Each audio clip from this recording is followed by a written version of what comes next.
Are you listening? Damn.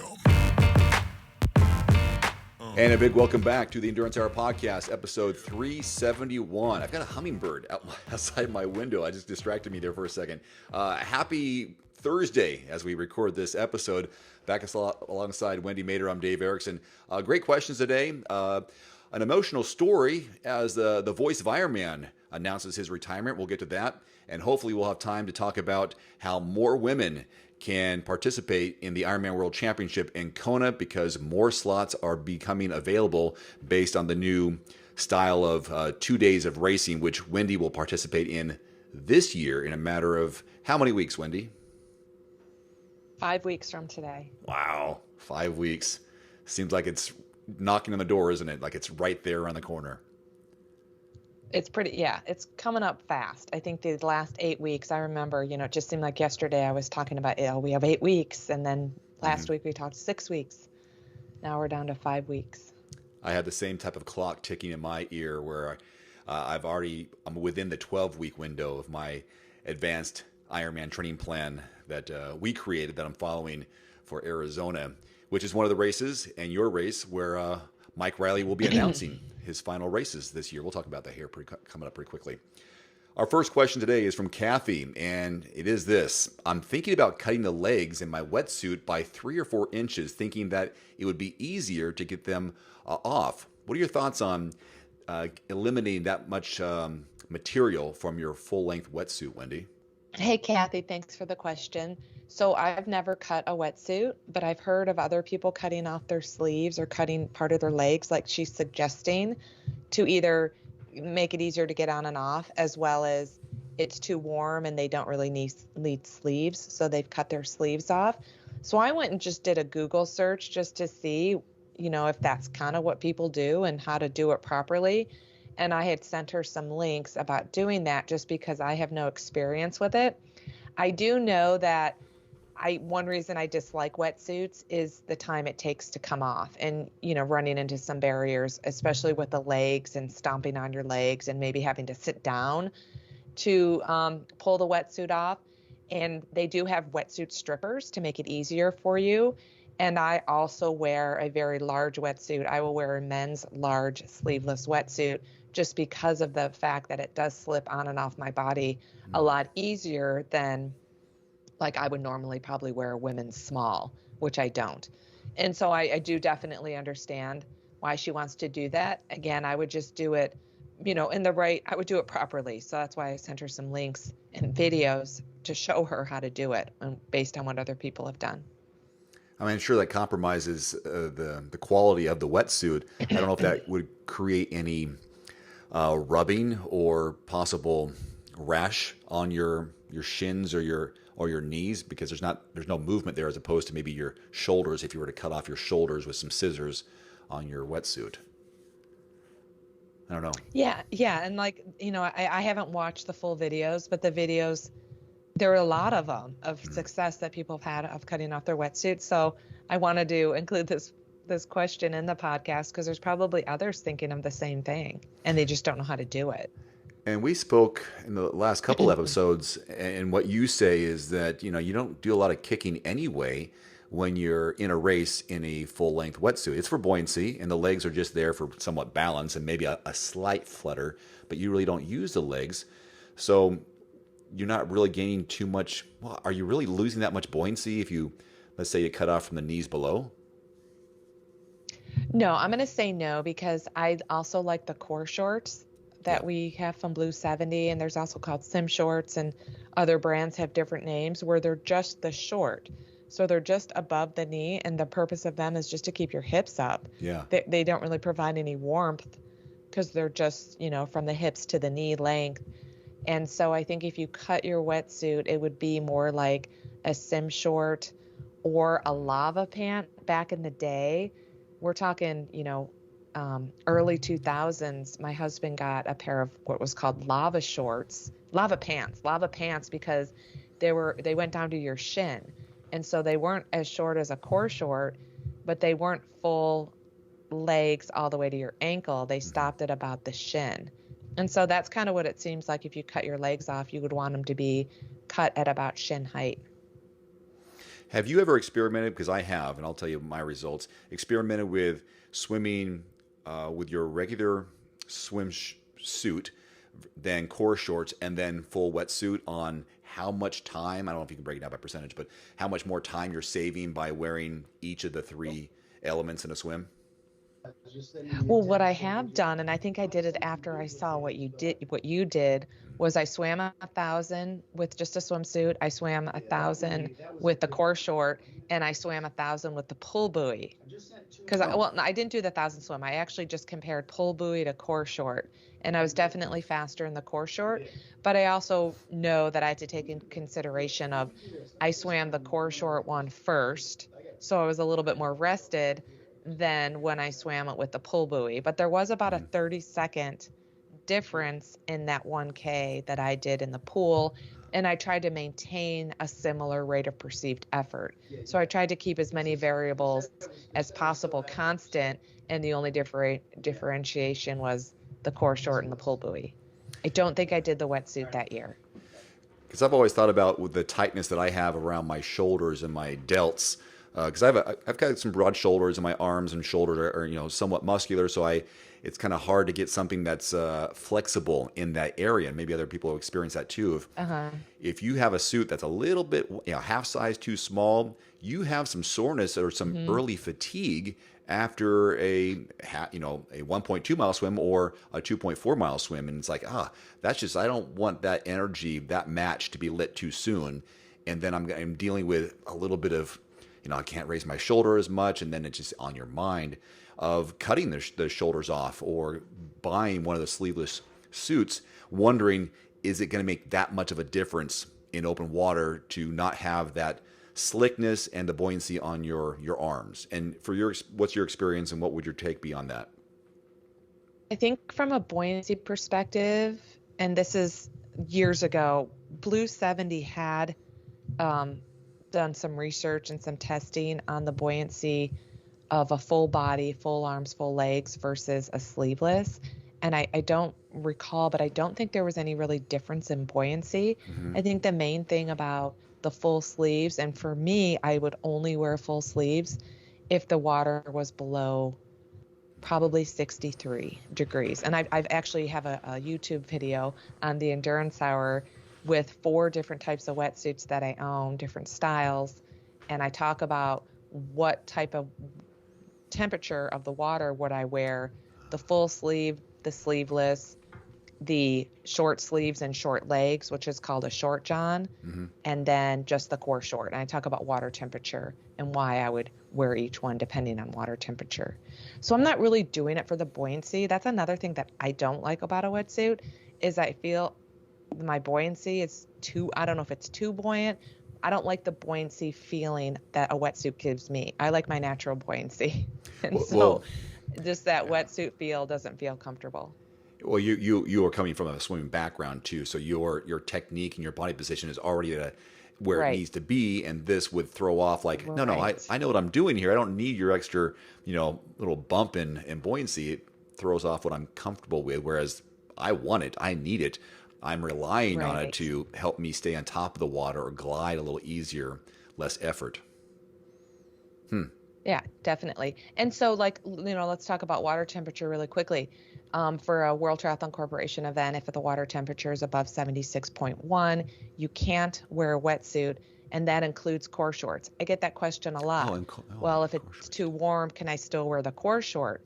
Not if it's above the legal limit. And if you do decide to wear the core short, it is neoprene, it is wetsuit material. If you do decide to wear the core short or the wetsuit, and it's above 76.1 but below 83, you can wear a wetsuit, and you're just not eligible for any type of awards or prizes. Now, if it's above 83, according to USAT and WTC, they will not allow a wetsuit because that's just too warm. Your body would get too warm, you'd overheat. Yeah. And so I'm guessing with the WTC, you were talking about half iron or full distances, nothing under that distance. Right, exactly. And then USA Triathlon, the legal limit is 78. And so if you do a USA Triathlon sanction event, which is normally sprints or Olympic distances, and you do decide to wear a wetsuit above 78, then again, you won't be eligible for prizes Okay. or awards. Great question, Kathy. And we got a good discussion out of that one. Next out from Nancy. What kind of supplements do you find work best for you? And this is very personalized. I don't know if we can get into any specifics here, Wendy. Yeah, so like when it comes to supplements, when I think of supplements, I'm thinking of really for an athlete, I'm thinking of when they're trying to take some sort of maybe protein supplement or like a creatine. And for me, also supplements mean like vitamins, vitamin C, a multivitamin, iron, because I'm someone that takes vitamin C and iron as a supplement.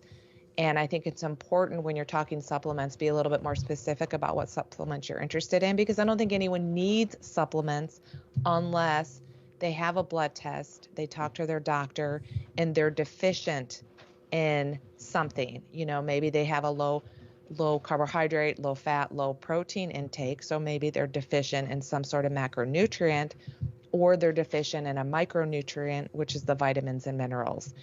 And as a female vegan athlete, my things that I might be deficient in is iron and B12, as well as calcium, or vitamin D, iron and B12. So annually I get my blood drawn in a fasted state, and I get all that tested just to see where my levels are.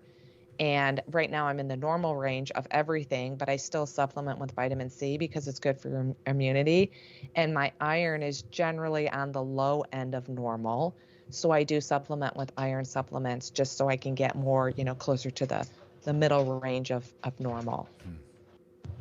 Well, I wish I had any feedback for me, but I don't really do anything in terms of adding supplements. I mean, every once in a while I'll have a whey protein shake, but that's just for like a sweet treat, throw in some fruit and some whey protein just for, kind of a middle meal somewhere throughout the day, but it's not as a regular routine of adding things. Every once in a while I might do a multivitamin, but it's really hit and miss for me. So I haven't had any problems yet. Yeah, And it just exactly. might be me. Yeah, and I'm definitely not someone that promotes supplements. If an athlete does ask me, I'll make sure that they go to their physician, or they get their blood drawn from the company Inside Tracker. I know a lot of people are familiar with Inside Tracker because they do work with athletes. And you get a complete blood analysis, and just don't take supplements for the sake of taking supplements. That could also be dangerous. I coached an athlete a few years ago who was high on B12. And I'm like, wow, are you a big meat eater? Because B12 is a big meat. Meats have B12 in it. And she said no. But the iron supplement she happened to be taking had a higher than normal than what she needed B12 within that iron supplement. So her B12 was extremely, like, dangerously high. And I had never heard of that before. So again, thankfully she had a doctor that recognized that, because too much of a good thing could just be too much and make it a bad thing. Good points. Good question, Nancy. Now we maybe have a little bit more we can add to that. Thank you. Next up, Wendy. I signed up for my first Ultra 60K in Bryce Canyon coming up in May of next year, 2023. I have completed a few halves and a full, so I'm not new to the endurance world, just trail running and wanted a new challenge. Can you share some training and racing tips as I start my preparation this fall? Oh, I think this is a great thing to do because it's something that I've experimented with, being the Ironman, half Ironman triathlete for 30 years. I did my first ultra in 2011. Yeah, definitely 2011, just because I wanted to change. I had the endurance and I just wanted to try something new. And I had a lot of friends in the trail running community that I started to hang out with and do running with. So I think it's a good change of pace. And I think you can definitely use your Ironman and 70.3 training and racing, mental and physical, to get you through your first ultra. Now, there's, back when I started, I just researched. I went to libraries and bookstores, and I was just trying to find a training plan online or something to guide me. And back then, there wasn't as much information as there is now. So first and foremost, I would say definitely try to find a training plan or a coach that can help you with the details of the training plan as far as frequency, duration, and intensity. And definitely think about training by rate of perceived effort and not by heart rate or power or anything like that, because the nature of something like Bryce Canyon, I looked up the elevation. There's quite a bit of elevation gain and loss, and you just can't monitor your training solely by heart rate. You want to monitor your training by rate of perceived effort, and if you are going to use heart rate, use it as kind of to give you feedback of where you're at while you're climbing and descending. And another key point is to make sure you train on the types of terrain that you're going to race on. When I did my first ultra, it was a 50 miler in Steamboat. And I just thought, because I had no experience trail running, I just thought it was kind of going to be like I trained in at Lori State Park, which was at that time was fairly level terrain, rolling hills. And so when I got to Steamboat for my race, the first 6 miles was up this steep grade, and I had no experience with that at all. Really steep ups, long steep ups, and long steep down. So when I got to about mile 30, my quads were shot. Everything was shot just because I didn't train on the terrain that I was going to compete on, because I didn't know. It was all like new to me. I had done Ironman Lake Placid 6 weeks before, so I was pretty fit, but I wasn't sport specific fit in the nature of I just didn't train on that terrain. Also, look into knowing when and how far the aid stations are, what kind of foods they're going to have. Aid stations at ultras are very different than an aid station you're going to see at an Ironman. And so that was all new to me. That was a wake-up call when I got to my first aid station and I saw like 25 different types of candy and, maybe 5 different kinds of chips. That was primarily there. And then also knowing that you're allowed to have what's called a drop bag, which is similar to a special needs bag that you'll get in an Ironman, except a drop bag is actually for maybe dry shoes, dry socks, warm clothes, depending on the weather and how long you're going to be on the terrain. So there's, there's a lot of similarities as far as endurance and as far as just like the types of training you're going to do. But then there's just a lot of logistical differences. So you want to make sure you check out the website, talk to other people if you can who have done this race, and they can give you a lot more feedback on how to best prepare yourself mentally and physically. And just, have fun with it. It's your first one.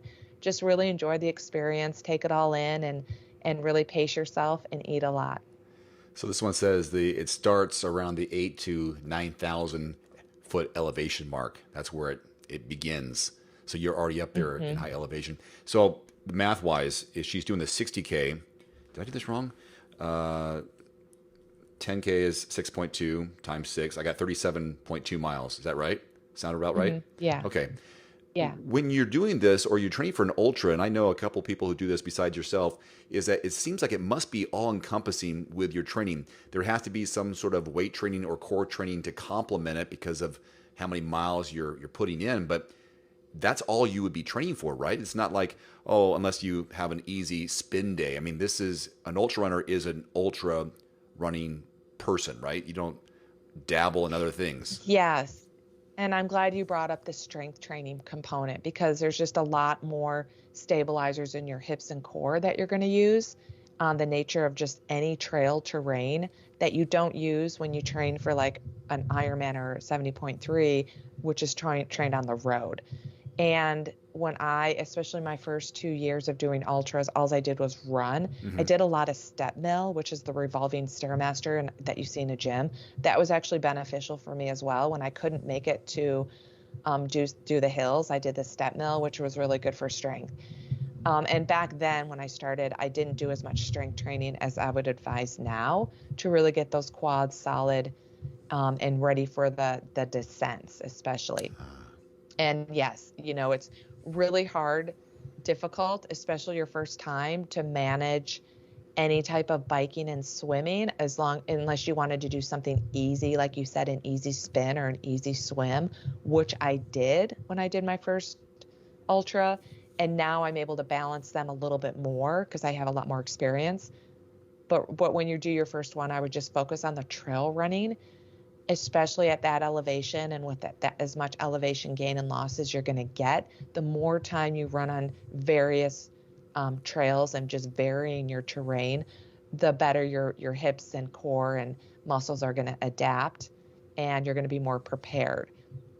Going back to my first one, I didn't have that much time to prepare. I only had 6 weeks when I signed up for it. I just, again, like I said, I didn't have that sports specificity.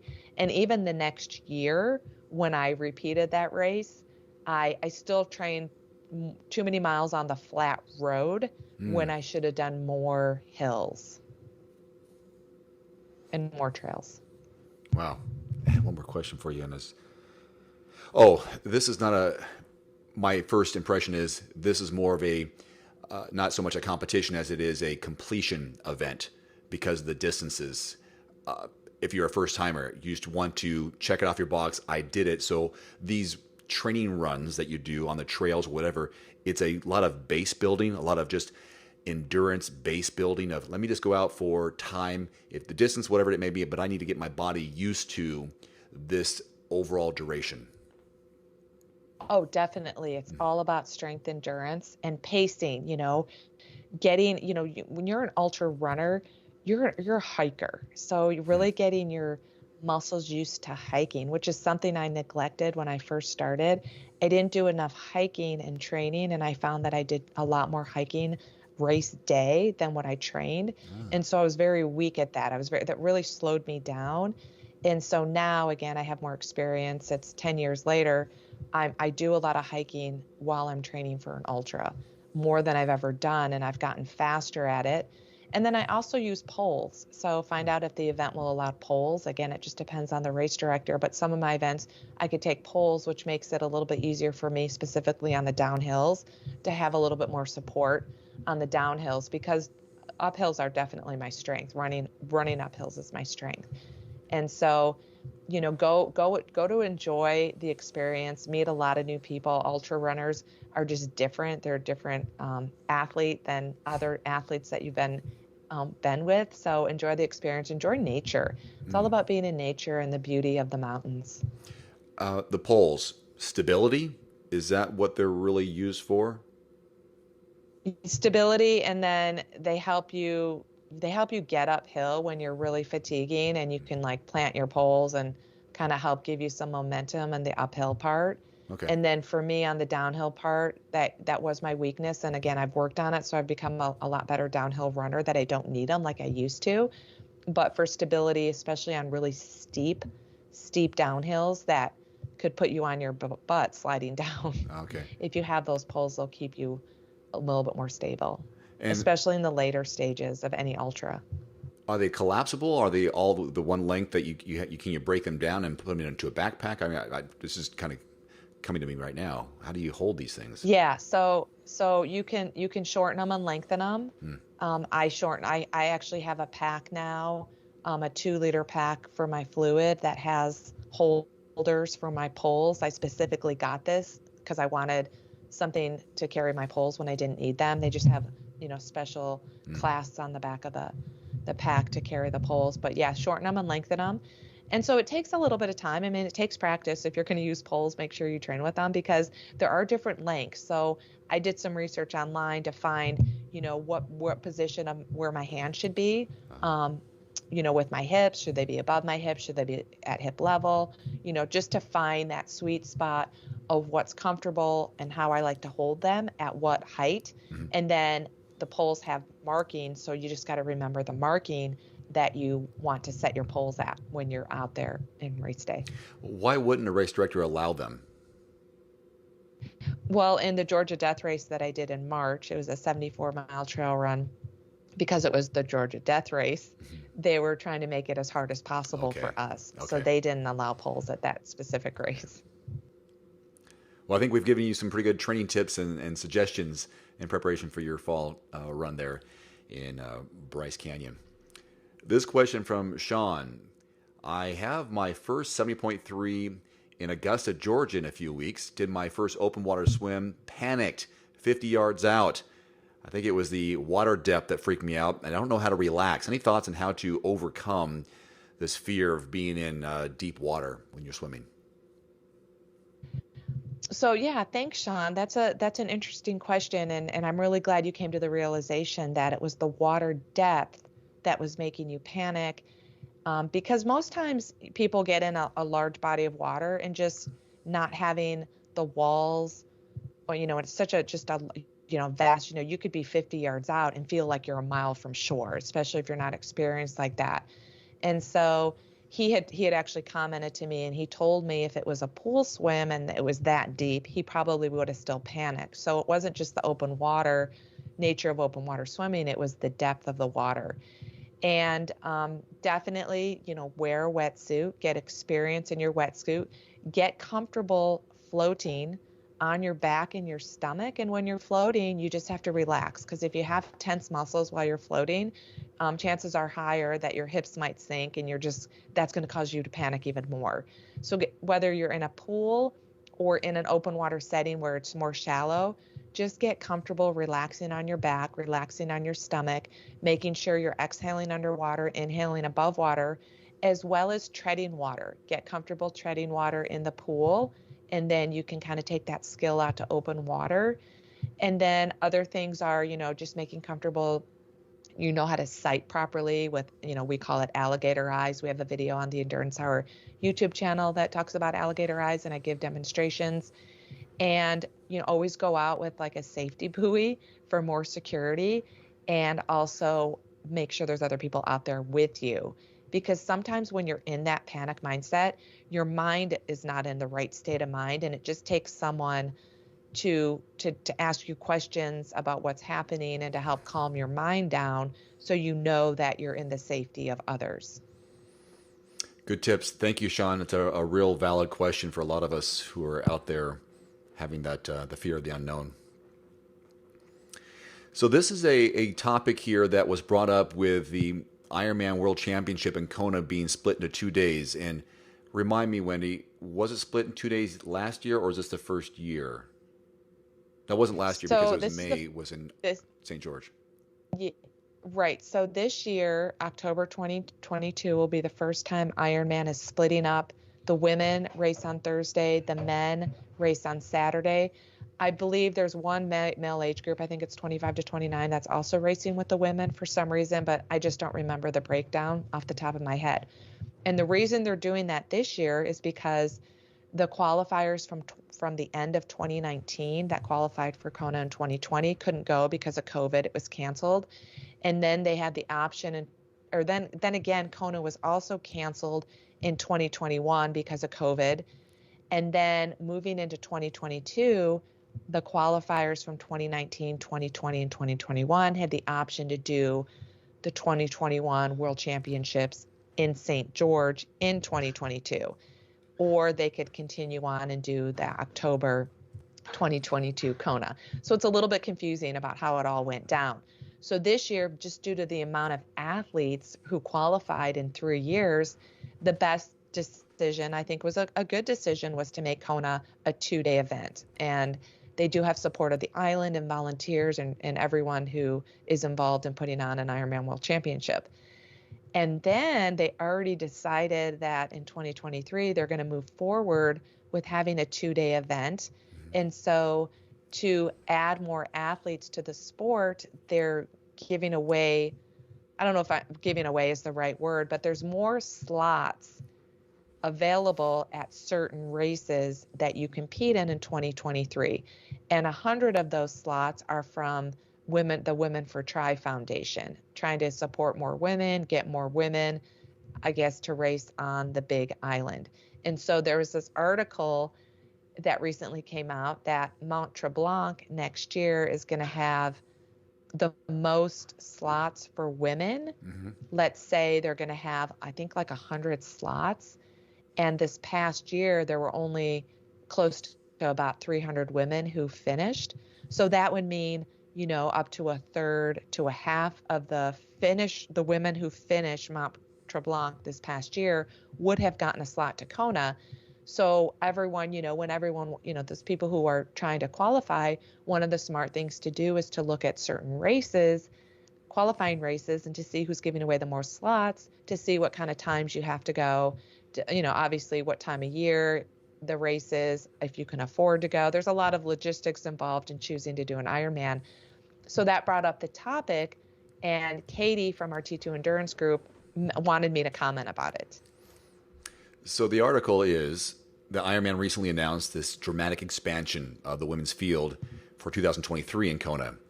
So they have an additional day of racing dedicated to the women's field. There will be an additional 1,200 qualifying spots for the race on the Big Island through the Women for Tri initiative, which was started or founded in 2015.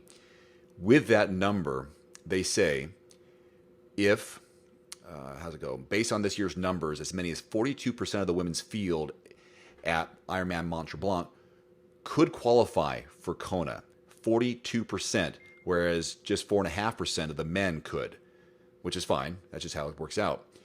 Here are other numbers here, or details. It says this year there will be 287 women's finishers in Mont Tremblant. There would be 120 expected slots at the event in 2023. 8 age group mandatory, 12 allocated for the 100 women for tri. So 120 divided by 287 is 42% of the women. In terms of percentages, after the race, the next best chance to earn a qualifying spot for Kona, if you're a woman, will be Lake Placid, just over 19% of the women there. Arizona, 19% of the women there. Chattanooga, almost 19%. Ironman Coeur d'Alene, almost 18.5% based on this analysis. So if you want to and want to start training now and sign up for those are your best chances. I love it. I love getting more and more people involved. And I wasn't aware of the Women for Tri initiative. They were given a grant a few years back, $250,000 in grant funding to get this thing going to help increase female participation at all levels of triathlon. It's exciting. Yeah, and I think it's a great initiative, and I'm all for, and I've said this my whole life, everyone should get a chance to compete on the Big Island because it's just an amazing experience. And so I'm all for, athletes given the chance to compete on the Big Island. And I also think if they want to grow the sport and have athletes be able to compete on the Big Island, they might consider just opening up the Hawaiian Ironman as a regular Ironman and just open up registration like they do all other Ironmans. Well, just to make it a regular Ironman versus a world championship? Yes. Wouldn't that take away from the house specialties? The reason I say that is they're not, again, I'm using the word giving away loosely. They're not giving away slots, but they are including more slots for women to qualify. And, just like the 73-point world championships last year in St. George, people were turning them down, and you could get 50th place in your age group and get a qualifying slot to the 70.3 world championships, which to me doesn't make it a world championship with the elite of the elite, the top 2 or 3 or 4 people in your age group. If you're going to a race and they're giving away 100 women for tri slots and you're the top 100 female in your age group and you get a slot, I think it's awesome. You get to compete. But at the same time, I think it lowers the level of a world championship. Kind of waters it down in a way. Yeah, but again, this was my initial thoughts on the article, and just based on my experience of racing, it becomes, I really want to qualify, but it's super expensive. If you want to get your best chance to go to Mont Tremblant, that's an expensive travel and venue to compete at. And then you get your slot, and then it's really expensive to travel and compete at the Ironman World Championships in Kona. Mm-hmm. So there's just a lot of thoughts that go through my mind. And I will always still say, if you have the opportunity, don't pass it up. Go for sure. There's never been a better time to be a woman in the Ironman triathlon world, and if you want to compete and participate in Kona. Never better time than right now, especially having a day finally dedicated to all women, and then with more slots available and all these races available. So if you want to get it off your bucket list, don't want to do the Ironman Legacy program, if that's what it's called, this is a way to earn it legitimately because more opportunities available. Yeah, definitely. Yeah, and that's it. Yeah, there we go. They used to have a lottery. Do you remember the lottery? I remember that, and they had to. It was deemed illegal. They had to stop Yeah, that because a people few had to years ago. pay to be in the lottery, and you weren't guaranteed a slot. And then if you did get the slot, you had to pay for the slot. Right. So they were double dipping in a way, and it just wasn't right. Yep. This was a big deal, and I feel fortunate to be involved in the final North American Ironman race, in which Mike Reilly will be announcing in Arizona here in just under 12 weeks. But this came across the social media yesterday, I believe, that Mike Reilly is announcing his retirement, meaning he will be hanging up or unplugging the mic at the end of 2022 after 33 years of calling races. I mean, I'm sure we all have a Mike Reilly story, or the time we met him, or you can still hear him saying, you are an Ironman. What was your reaction when you heard this or saw this, and maybe even saw Ironman Voice is his Instagram profile where he made this emotional announcement? Yeah, I mean, here, he was wearing sunglasses, so right away I'm like, oh, he's going to get emotional under those sunglasses. Closure, it's definitely a closure type of thing. I think his reasonings to spend more time with his family and his grandkids and not missing those opportunities of seeing them grow up, because he's traveling to all events around the world, making other people's dreams come true. And I think it's a very valid reason, and I'm really happy for him. I think that's exciting. He gets to move on to the next chapter of his life, spending time with family. And, it's definitely going to be different, for a couple years, not having him around and part of the Ironman events and hearing him, hearing him say your name across the finish line. But again, I think for those who haven't been in the sport as long as some of us have, they're not going to know the difference because they're so new, and maybe they're competing in their first Ironman, that they don't know any different. And so I think, whoever you ask, I think us, me and you, and a lot of our friends who have been in the sport a long time are going to be a little bit more emotional about him leaving than someone who's like, I've never done an Ironman, so I don't even know what you're talking about. I just want to cross the finish line. I've got a number of interviews and videos with Mike over the years on the Endurance Hour YouTube channel, and one that sticks out to me here, I've got 10 years ago, he was reflecting on his 100th Ironman, announcing that. And it was 8 years ago, that's when I did my Ironman Arizona for the first time, 2013. He was announcing, and his son Andy was doing his first Ironman at Arizona. So I interviewed both of them pre-race 8 years ago. I only got a few hundred views, I'm surprised. Very specific, though. And then, because I was racing, I believe my wife had the camera. I believe she did, because she got me crossing the line. But we have Mike calling in his son, Andy, across the finish line. And I'm kind of thinking about it right now. I get a little goosebumps and choked up, because I can still hear him saying so many words, and paraphrasing though. And now down coming the line is Andy Reilly. Here comes my boy. You are an Ironman. It's just really cool. I'm actually a little emotional this morning for a couple of reasons, but just having being able to call your son across the line for the first time and seeing them embrace, and it was just really cool. That's got 5,000 views from 8 years ago in 2013, and now 2022 will be his final North American Ironman race that he'll call. And fortunately for me, I'll be there for it. One more little bonus, hearing him say those words coming down. I remember when I came down the finish line, I high-fived him. Oh, nice. And it was strange because it's dark. Even though I had a good day in terms of time, in Arizona, it got dark. So, they had the lights on. So I had the lights blasted at my face, but I saw Mike off to the right a little bit. And I know the lights are on because they're, showcase people coming across and they take your photo.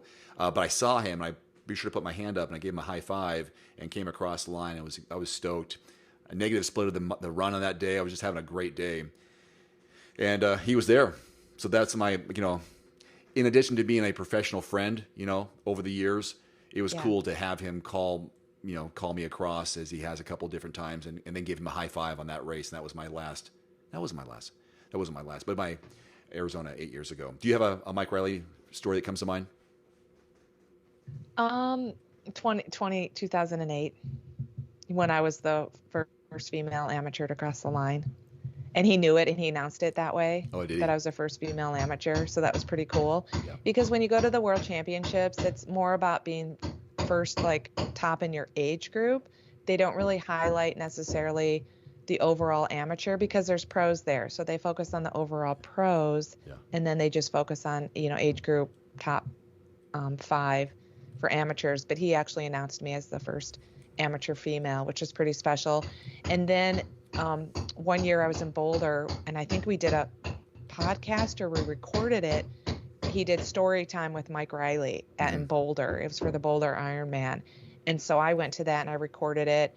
And it was just the coolest thing to hear his history and how he got started as the voice of Ironman. And the first time he was not the voice of Ironman yet, but he said, "You are an Ironman." And that's the reason he got the job that he had. And that was cool to just hear his history of it all. And then the last time I was in Kona was in 2017. One of my friends got a Women for Tri slot to race in Kona. And part of that was to have lunch with Mike Reilly. And she invited me and 2 other girlfriends to have lunch with Mike Reilly. So that was another cool experience. That's neat. Well, that's kind of our podcast today. 371. Wendy's on her final 5 weeks before Kona. I got just under 12. So please stay with us as we share our journey along the way and some of our weekend adventures, which is Wendy's always doing a little something. Are those going to really kind of be pushed off to the side as you really get focused here in the last 4 to 5 weeks? Yeah, the next 3 to 4 weeks will just be training. I have no events planned. I've been doing some local 5K, 10Ks, half marathons, and I have none of those planned. It's just going to be from here on out, just making sure I dial in my pace and my nutrition and get a few more long rides in, a few long runs, and I'm looking forward to my taper. And for those of you who listen to the podcast to its completion, we've added a second email to our newsletter subscribers, and that's going to be on Monday. On Mondays? Is that what we're doing it on?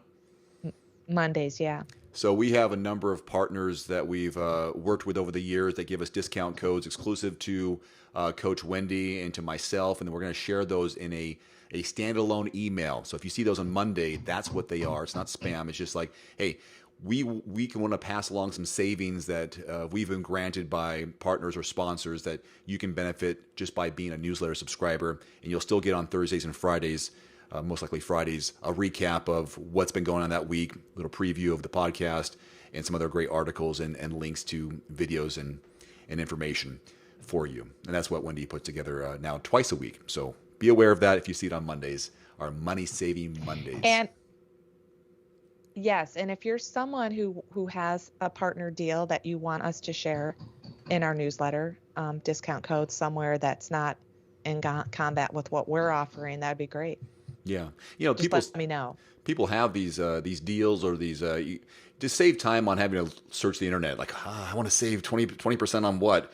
Well, let's see what each week we'll give you the latest that we have. If we get something new that week, we'll put it in that newsletter on Mondays. Just be a quick email with just links to discount codes and savings. Yes, and the next Monday is actually going to be Labor Day Monday, and those tend to have a lot more than other Mondays. Usually if the Monday falls on a holiday, there's just more deals out there that we know about. Cool. All right. For that, thanks so much for listening this week. Have a great week of training, racing, or recovery. We'll see you back here next time. Adios. Adios.